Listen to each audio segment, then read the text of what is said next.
welcome back to yet another very exciting episode of the Friends Talking Fantasy Podcast. My name is Charles, and with me today, as always, is my lifelong friend and co-host, Dylan. I'm ready to talk some fantasy with my friend Charles. I am ready to talk some fantasy with my friend as well, Dylan, and not just any fantasy today, because today we're talking about an author that we have worked with for quite a while. That was a late one. That was a late one. People are going to think the audio's delayed. Yeah. Nope, Dylan's just a little slow today, but that's all right. We'll keep things moving. It's early. It's early. And the good news is, though, guys, is I'm going to be doing a lot of the talking today because today we're talking about a book that I went rogue a while ago and decided, you know what, I wasn't going to wait any longer to try and read this on the show. I'm going to read it right away. And I'm going to talk to Dylan about it anyway, even though he hasn't read it. And we are talking about Jonathan Strange and Mr. Norrell, the debut novel of Susanna Clark. Yeah, I'm excited to get into this one. I was a huge fan of Piranesi by Susanna Clark. I actually got you to read that one. And we had our pod on Wednesdays. We read podcast. Come on, that's Hannah and Laura to chat about Piranesi. And fiction fans. And also fiction fans. I believe Sarah couldn't make it, so we had Lily on. And yeah, that's been one of my favorite recently published books, but you went way back to her first book, Jonathan Strange and Mr. all the way Norrell. back to the distant land of 2004. When this at this novel point, was first published. that is almost 2 decades away. So, Which is crazy. Remember when it was like year 2000 and 1980 seemed ridiculously far away? It's almost as far as the distance there, Charles. So it is pretty far away at this point, but certainly not ancient history. I'm really looking forward to getting into this because it's a very different book, I can tell, from Piranesi. It's first of all, it's a chonker, where Piranesi is so big. It's one of the biggest books I have. And it's not even like... How many pages? Okay, well, the version I have is this like thicker, rough-edged paper. I always forget the name of it. And it has some illustrations, but it's got to have like less than 20. And it's 782 pages. And these are not small pages. These pages are massive and contain a lot of very tiny words. So those, small text, I can say. Small text, and it fills the page. So you are talking about, I mean, this can go up against any Sanderson novel for sure. It's probably bigger than most. It is a massive, massive tome. Maybe not the Stormlight Archive, but I'm sure that it's bigger than... It's up there. Mistborn and stuff like that by... probably a hefty margin. Oh, yes. So, hefty Charles, would you say this qualifies as a Chihuahua killer? Would you be afraid to leave this around? I would be in fear of I wouldn't want this like hanging a little bit off the edge of a table if I had small pets around. I would definitely make sure this is in the center of the table, back in the bookshelf. You know, you don't want this dangling over the edge because it's got a lot of mass, a lot of potential energy in this book that you don't want to turn into kinetic energy. Not at all. Wow. I know, right? Physics. So great. You were in like AP physics in 9th grade. Yes. Well, right? No, in like my senior year, I think. 11th? Which it was right. That's not as impressive. I mean, it's still AP physics, but I wasn't good at it, but I did sit through the classes. So that's something. Oh, in 9th grade, we were in bio together. That was 10th, right? 9th, 10th, I don't know. Who can remember? That was back around 2000. That was after 2004. That was like 2008, 2007. So this book had already been out, and I'd been sleeping on it. And I'd been sleeping on this book for a long, long time. But it's always, like, ever since we started Friends Talking Fantasy, and, like, we have to pick books we're going to read next, it always kind of sat on the outside peripherals of my mind as something. I think this has been on my TBR for almost, like, 3 years, 4 years at least. And it's for a lot of reasons. The first thing is everyone absolutely praises this book, especially authors. I've always gotten the sense that this is like a author's book, like a writing, like writers love this book, and that always kind of piqued my interest. You know, you've got someone like Neil Gaiman, who's like the best English novel since, like, you know, the classics, and you're like, holy smokes, that is a huge deal. And I want to say I remember, but I couldn't find it in my research again, so I don't know if this actually happened, but I'm pretty sure it did. I think it was on YouTube. Brandon Sanderson was doing like a Q&A, and he was like, that book is terrific, and I read it and I found it almost intimidating, and like, you know, he had nothing but praise for it, and he was actually kind of he was like, wow, I could never write like that. And I feel like a lot of people that praise this book say the same thing. It's like, I just cannot believe this book. And so I was like, okay, that's a huge pro, obviously. And then the cons are, you know, it's, people describe it as super British, which I'm like, okay, that's great, but I'm not usually the guy gravitating towards like British shows, content, like, don't alienate our UK audience here, Charles. Hey, I love all cons of is the that I it's love super fantasy, British. right? With so Harry Potter and even like Game of Thrones, which is inspired in you know, English style settings, but this was like, you know, You hear that, everyone? Charles loves books by American author George R. R. Martin, so I hope that helps you, UK. hey, Joe listeners. Abercrombie, huh? Mark Oh, we love Lawrence, Joe. huh? Mark's John Gwynne. Mark's American though originally. He's an expat.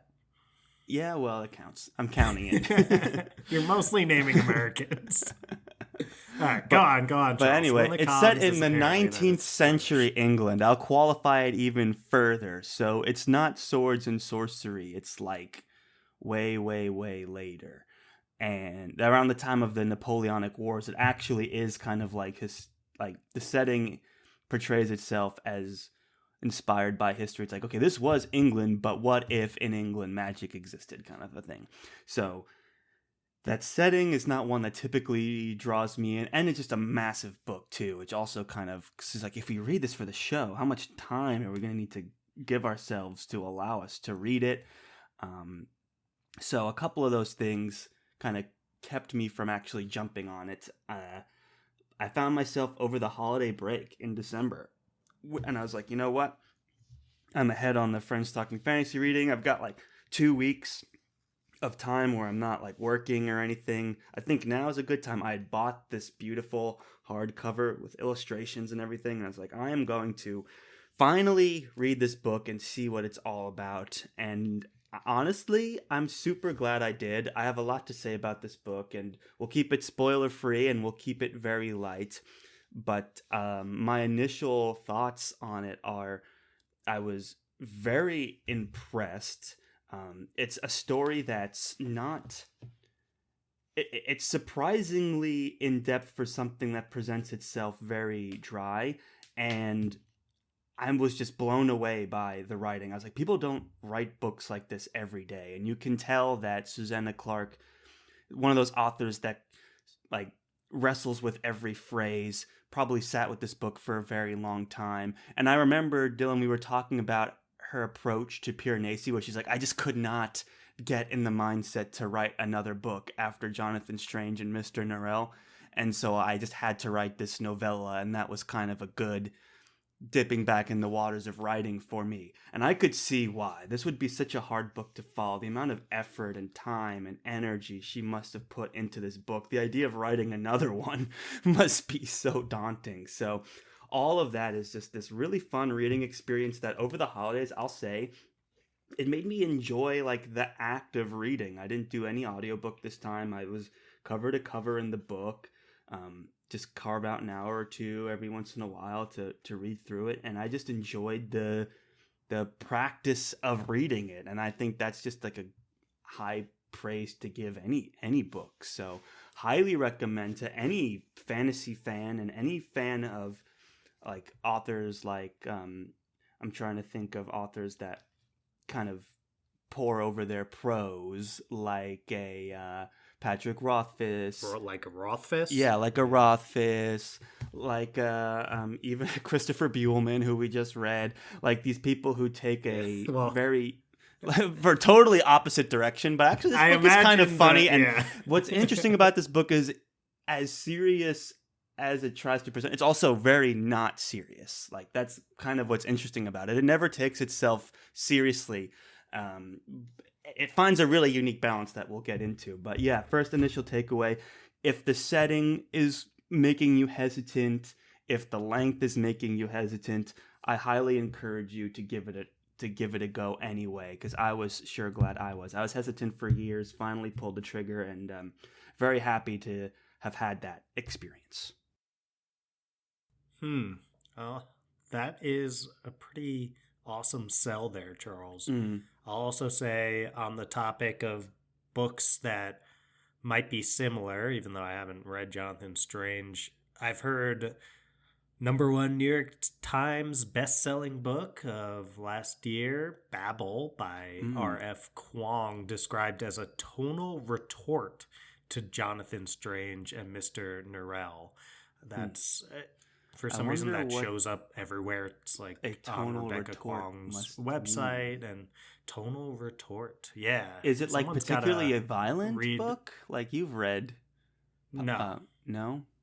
Well, okay. Well, the subtitle is The Necessity of Violence, but the majority of the book is not overly violent, especially when you compare it to Rebecca Kuang's Poppy War series, which is one of the more violent books we've ever read, or series. And either way, I think it's also a magical 19th century England. So at least if the setting interests you from Babel, then you might want to go back and read Jonathan Strange, because I'd be curious to read it just to find out what the tonal retort is. I feel like we both have the opposite pieces, and we're not going to get there. We'll have to both read both, and until then, we just are not going to know. So yeah, if someone has read both and they think they know what a tonal retort is, reach out.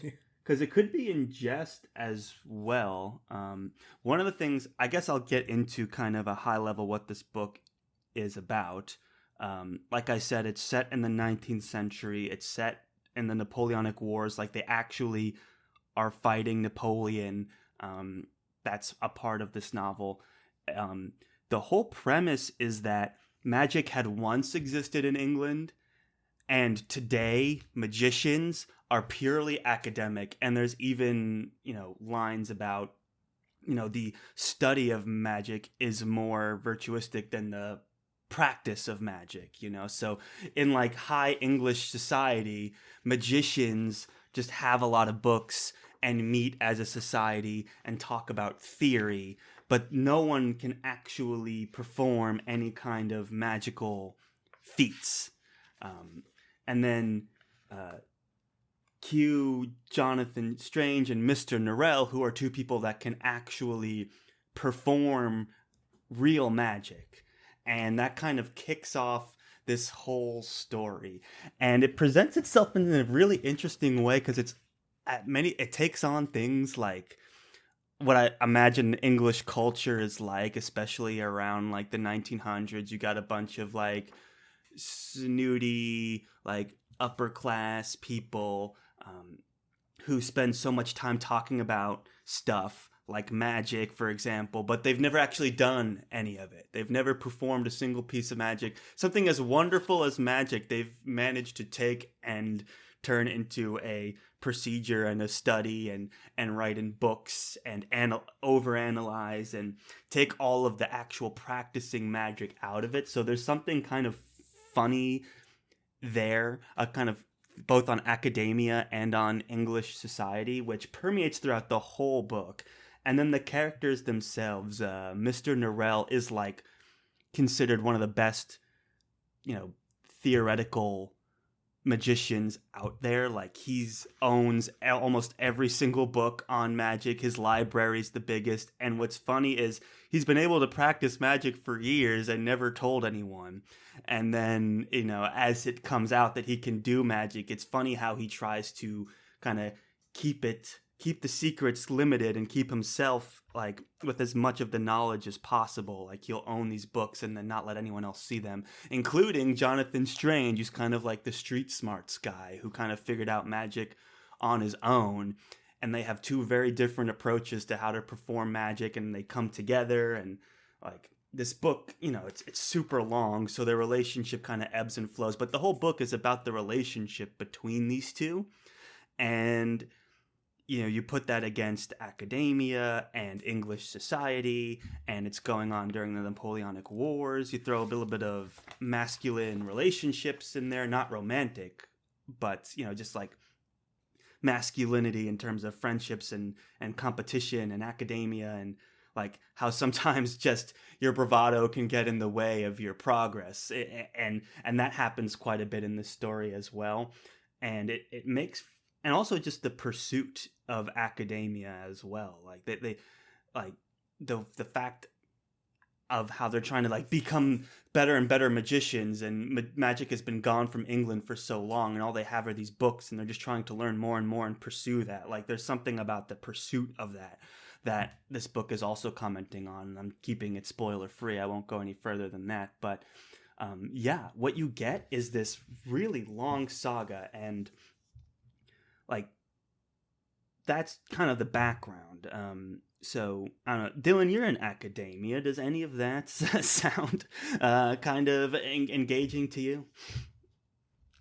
Yeah, especially the idea of not being able to really practice magic among these academics. And I'm in a counseling psychology PhD program, which is a little different than some of the other psychology programs, which are entirely research based. So if you go to something like a social psychology PhD program, you're not going to get trained to be a practicing psychologist who sees clients or anything like that. But they're still, in the counseling psychology programs, it's still highly encouraged for people to go like heavily into research or into academia and stuff like that. And lots of people who get those big time academic jobs, they don't even get licensed to practice psychology at all or see Right. any clients. I mean, some do for sure, but and there's also kind of, I think, this attitude that in some way it's like more prestigious to be a researcher and all that kind of stuff. But again, it's like publishing and all these, and I'm guilty of this too, in my own way, like publishing in these academic journals just to be read by other people who don't really practice either. And it's like, who's actually getting this knowledge, and what's the point of it if you're not actually applying it in any way? I think psychology at least has these more clear applications, especially counseling psychology. So I appreciate that. That's part of why I'm in that field. But I definitely look around at some other fields, and I won't name names, but some other areas that seem like it pretty much is just publishing in peer-reviewed journals that are only really seen by other people who basically do the same thing, and no one does anything useful with the knowledge. And that's a thing. Even counseling psychology that has that more applied stuff has the same kind of problem for sure. So I like that part. Yeah, it's funny. You're almost perfectly describing like kind of the way academia is set up in this book, and it never like makes a point. Like, the narration is kind of scathing. Like, Joe Abercrombie will write like, oh, this character's dimly aware of this. Like, the narration is obviously having fun with these people, but it never outwardly is like, and this is bad. It's just kind of showing things in this light that it's almost funny. And it's the kids have a phrase these days that's going around that's called when they tell people to touch grass, where you get this phrase touch grass. No, but The idea is yeah, like you're Charles, way so to far down the rabbit appeal to hole of our like, Gen Z audience. I know, I know. Hey, Gen Z, I'm with you guys. Basically, it comes from being on the computer so much and arguing with people that you don't spend any time in the real world. So, as an insult, people will say you need to touch Ah, grass. Like, you need to go outside. You need to get off of your computer and live in the real world. Um, so, there's kind of a little bit of that happening where this obsession with the academic pursuit of magic and even defining what that is. Like Jonathan Strange and Mr. Norrell have very different theoretical approaches to how to study magic and the way they like become obsessed with each other and the pursuit of magic is really fun. And it kind of, to give you the description of Mr. Norrell right here in the front, he hardly ever spoke of magic. And when he did, it was like a history lesson and no one could bear to listen to him. So this is a guy who can actually perform feats of magic, and he's one of two people in all of England known to be able to do it. And people just don't are not interested because he's just, he's kind of a closed off, bookish kind of guy. And everyone's like, you know what? I don't care that you can perform magic. Like imagine something as miraculous as magic. And it's like, how did you do that? And he's like, well, actually, it's a very interesting theory of this person combined with it. And you're like, you know what? I don't care anymore. I'm going to go home. Like for magic, something as crazy as magic. And well, yeah.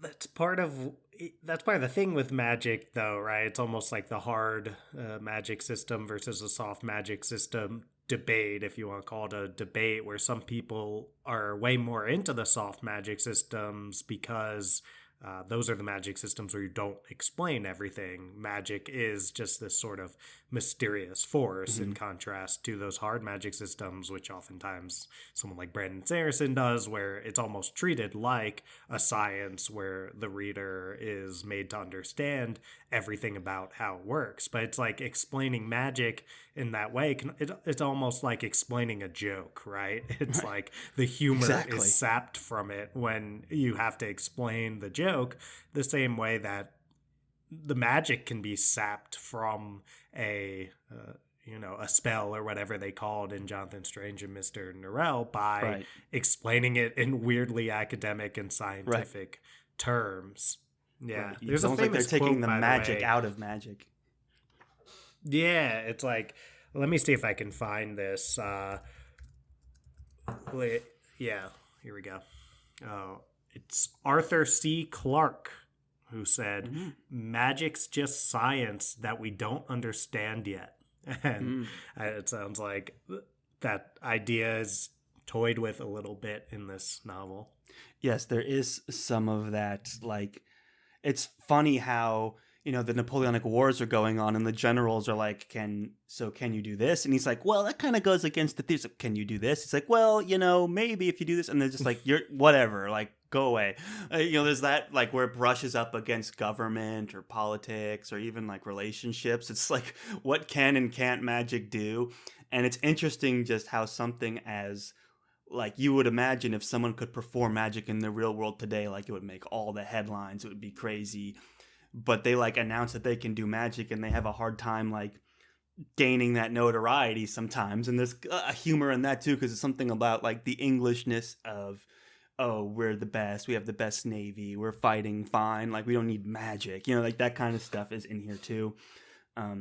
One last bit about like kind of the background of this before I get into the story. I'll just read the beginning here because it's the first two paragraphs here, super short, and give you kind of a sense of what you're in for with the whole book. This is the very beginning, so no spoilers. Some years ago, there was in the city of York a society of magicians. They met upon the third Wednesday of every month and read each other long, dull papers upon the history of English magic. They were gentlemen magicians, which is to say, they had never harmed anyone by magic, nor ever done anyone the slightest good. In fact, to own the truth, not one of these magicians had ever cast the smallest spell, nor by magic caused one leaf to tremble upon a tree, made one mote of dust to alter its course, or changed a single hair upon anyone's heads. But, with this one minor reservation, they enjoyed a reputation as some of the wisest and most magical gentlemen in Yorkshire. So it's like, you can see how all those things are coming together right away at the beginning of the book, and it just doesn't stop for 800 massive pages, hundreds of thousands of words probably. Like, it just does not stop. and it's great. You definitely got me interested in this, Charles. I think that premise is setting itself up for all sorts of interesting hijinks and like funny situations, but also, yeah, you have the option to look at more insightful parallels between real world academia and even, I think when you say it rubs up against the government and military stuff, you think of things almost like the Manhattan Project, right? Where you've got physicists working to create like an absolutely horrifying weapon, and probably must have been a really strange, I guess, What are those scientists up to clash over there between these in the more Manhattan academic, Project? Like, like yeah, it's tinkering weird away. rubbing up against of two very different ways of thinking, you know. Mhm. But to it does make me wonder, by the way, Charles, you keep mentioning magic here and how they're actually able to cast spells. What is the magic capable of in Mm. the magic system of Jonathan Strange? So Like, that's very how funny. powerful is it? It's actually very Yeah, funny, go and on. you come to find out there are limitations. Like it can do incredible things, but it can't do like just anything.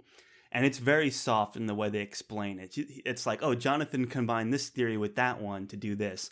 And it reminds me, there's one scene where Mr. Norrell meets Jonathan Strange and is like, prove you can do magic. And he puts like a vase in front of a mirror, and then like all of a sudden Mr. Norrell just starts like crying in awe, and a third person in the room is like, what's going on? Nothing happened. Mr. Norrell's like, it's so beautiful, it's incredible, he swapped the reflection with the object. And it's like, so it's like the object, it's like the object was in the mirror and the reflection was on the table, so it's like it can do weird things like that, like, but it's all described very it's so not the focus of the story, where it's like, and then like he combined these theories and did some magic and then we moved on. It's almost like the things that, and there's like sometimes weird rules that they have, like, or paradoxes, but the paradoxes always seem so contrived, right? Where it's like, oh, you have to like, you can't just do this, it has to be connected to that, and you're like, okay, that sounds kind of magic-y, but it's very high level. I guess you would call that soft magic, but there are obviously some kind of rules applied to it. And I think the biggest thing is so much knowledge about magic is lost, and Jonathan Strange and Mr. Norrell are trying to figure out what it was. And people that knew a lot back in the day, like there's famous magicians from back in the day who were able to do all kinds of stuff. But Jonathan Strange and Mr. Norrell are almost like playing at it. They have no idea what they're doing, and they're at this early stage where they're kind of discovering things and able to do little things that are seen as these huge accomplishments, like swapping a reflection with the real thing. But there's these like mythical people who could do whatever they wanted almost. So it is a huge range. It's undefined. It doesn't go into detail on how they do it. It's kind of described as like, oh, he said the spell that he read from this book to make this happen. Like they can move mountains or like move a city from one place to another, or move a river around. And it's funny, I guess you can kind of say the Englishness of like imperialism, where they're fighting the Napoleonic Wars and they're in like Spain or something, and they move a city or move the mountains next to a city or move a river around to win this battle. And the city's like, hey, could you put that back? And Jonathan Strange's like, sure, sure, sure. And then he never does, and he just leaves and goes back to England, just leaves the city that was like once by a river. All of a sudden the river's gone. So stuff like that happens like constantly in this book, and it's kind of funny. The limitations that are set on it, but it's very loosely defined. So I don't know if that answers your question or not.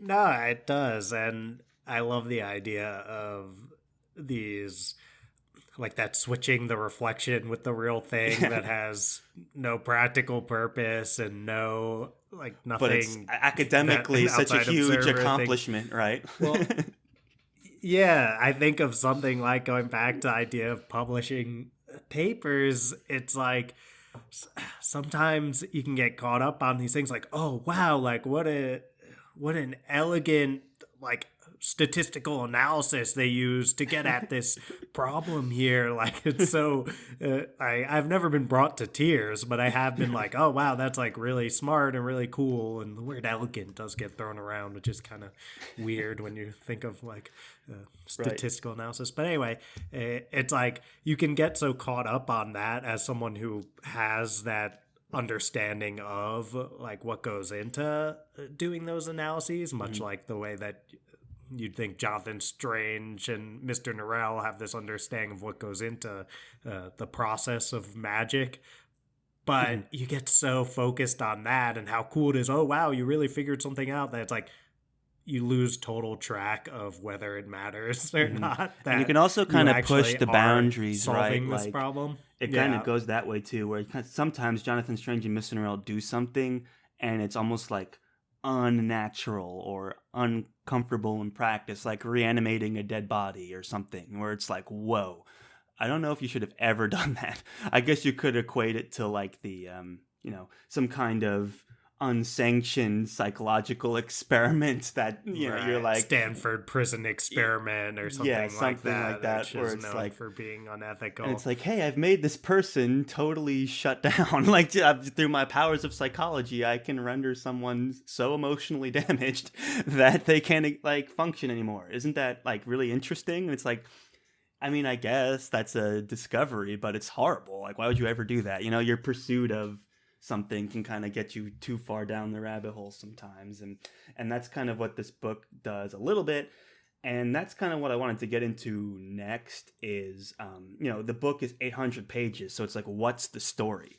And how can it go for 800 pages? And that's, no one could really tell me what the book was about. It's like, oh, it's set in the 19th century, and you got these two magicians who are, rubbing elbows in English society with magic. And you're like, okay, but what's the story?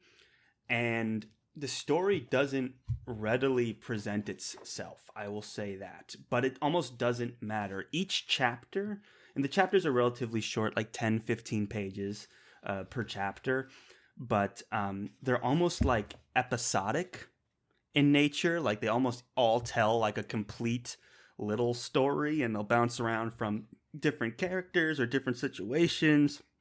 Sometimes it'll be just like they'll meet, like it'll be one of their wives or something who will do a thing.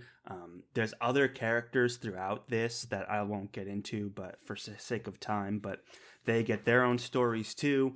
And each chapter kind of is its own little mini, I call it episodic, little mini episode. And then there's kind of that slow, overarching, larger plot that's not really kind of ever really in the focus until like the rising action towards the end. But reading it in that way, you can kind of get lost in it. I think some people who like aren't in the mood for this kind of story will complain and say it's like super dry and slow, and it's not like kind of meandering around, but it's like I am saying it's really not. Like each chapter is episodic, and it's just kind of immersing you in this world. And that's when I say like it made me really enjoy the practice of reading it, because I could just pick it up, read a chapter, get absorbed in that story, and come back the next day, and it's another different episode, right? It's like watching the episode of a show you enjoy, and it just kept going, and you start to learn more about who might some of these more villainous people be, who might some of these people in danger might be. You're picking up on the themes, you're laughing the whole way, because the prose is really, really excellent. And what's funny is this was around the holidays, and the book I read right before this was Charles Dickens. Actually, I read A Christmas Carol, which is so beautifully well Whoa. written, and it's so short too. It's like this thin, maybe like 100 pages, and so it's like the exact opposite of of this kind of a story.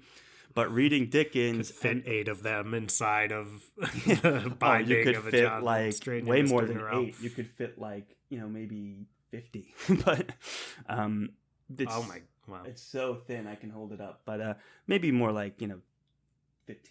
But 15. anyway, that is all to say there were some interesting similarities in the voice of the story. Like Dickens has his own, like that you can tell there's a narrator who's like, I will describe him to you, or readers may understand this. So when I say this character's doing this, you know that they like, like that kind of voice. Like the author, Susanna Clark, the author of this story, will sometimes do that. It's like, now readers, you know that this is a thing, and maybe you felt this way. Well, I can tell you when Jonathan Strange was sitting here thinking of this, he was doing that too. Like that kind of way of telling a story.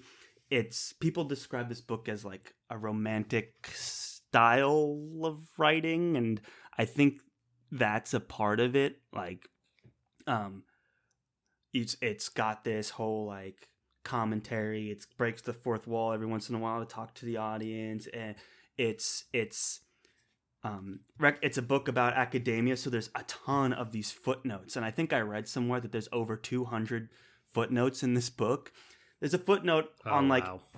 Every other page almost. And sometimes you have a page that's more footnote than text. Like there'll be footnotes that are 2 pages long. It's kind of funny sometimes how much these footnotes play a part in this book. And it almost kind of at the same time serves the purpose that footnotes do, but just by the nature of having like a 2-page footnote, sometimes it makes fun of the idea of footnotes, and then sometimes it'll credit Jonathan Strange's book that he hasn't published yet, but it'll include it, like it'll just cite the source, so it's like citing these fake sources from the characters themselves. Like, so it, like when you combine those two things, it's like romantic, episodic, like immersive storytelling with footnote, like this is academic, and then you have this Dickens style prose. It's makes it like this wholly unique original story that I think that's what kept me captivated for so long. I was like, I haven't read something like this in a long time, and I was enjoying it, and coming right off of Charles Dickens too, an English author right there who I enjoy.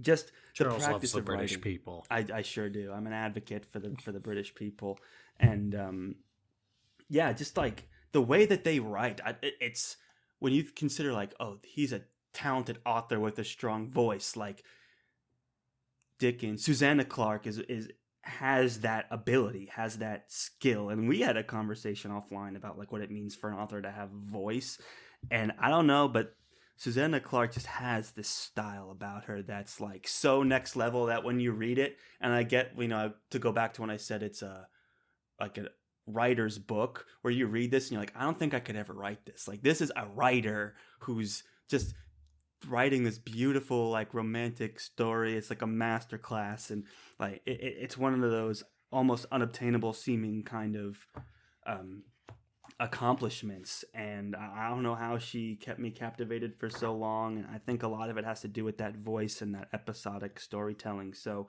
really just a interesting combination of story elements in this book that all service the characters and all service the themes, and like it never takes, as a satire, it never takes itself too seriously, which I like really appreciate.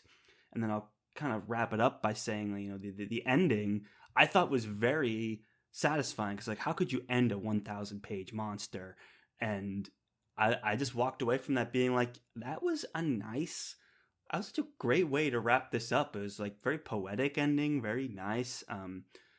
Like it had a little bit of, for a book that was kind of super high level, it did get a little bit of rising action moment towards the end. There was some kind of reveals at the end, and then it had this kind of thought-provoking ending. So yeah, overall, I'm gonna kind of turn it over to you for some reaction, but that's my take on Jonathan Strange and Mr. Norrell. Highly recommend, and there's a lot to really get into here if we ever go down that path of getting into the spoilers of this. But for now, if anything I've said is even somewhat tempted you, give it a chance. If you've got like a long break coming up where you're ready to just get into reading, or if you feel like you haven't like enjoyed you read a lot but you feel like it's become more of a chore lately, break up your schedule with this, and you'll be glad you did, because it definitely fueled this kind of love of like actually just sitting on the couch and reading for an hour. It was just an enjoying thing to do for me with this book. So highly recommend. Yeah, I definitely want to get into it at some point. You might have to bring it to a friend's pitching fantasy because I did. you've I been think, really remember? effusive about it, Charles. Oh, way back, right? This was Way a long back. time ago. Yeah. I mean, that was probably like 2 years ago at this point. Mm-hmm. And I don't know. It's cool hearing you talk about an 800-page book with footnotes as a sort of palate cleanser, a thing to help you break a reading slump. Because whenever I hear a anything over like 600 pages, let's say, I'm like, oh dear God, like this is going to be a whole thing trying to get through this, and hopefully it's worth it and rewarding. But I see it more as like when you got the momentum going, you keep it going with something like that rather than a book to break a reading slump. Mm-hmm. Usually I go for something a little bit shorter, let alone the idea then of footnotes and this sort of, it sounds like Right. academic style writing without a lot of action. Yeah, what is it, Charles, about this book that despite all of that, you found it to be such a great book That's a great to build that question. enthusiasm And I for kind of reading I had back the up? same thing with Babel actually, where I was like, is this gonna be too academic for me? Like, I don't know if I'm gonna be interested in something And I like wouldn't that. recommend Babel as like, oh, you're in a reading slump, like get Right. back with And that's Babel. I would right. much sooner recommend Poppy War Trilogy for something like that because of its pacing. Right. And I It's think that's the key yeah. difference here. I think that's the key difference because Jonathan Strange is not necessarily like the book itself is not academic. It's actually presented in this very romantic style, classic style way of like when you consider like the English classics that are more like entertainment focused, like a Dickens type author. This book reads more like that than it does like a like a what was it, a something Academic retort tome. or like a what was A the tonal a retort. tonal retort? A Yeah, tonal retort. it's not like a tonal retort. You're caught on that phrase. I believe it to be true. I just want to know what it means because I like the sound of it. It sounds like Jonathan Strange and Mr. Norrell approach this idea of like, aren't academics stuck in their ivory towers with a sort of witty, like fun-ish way of dealing with it? Like, Mhm. isn't it silly how they do that? And I would say the tonal retort of Babel is like, this is not silly. This Oh, is they're like dangerous and malicious. Yeah, imperialistic. yeah. Yeah, malicious I and see. I see. That could be where the tonal retort is because at the end of the day, this reads almost kind of like a fairy tale in a lot of ways.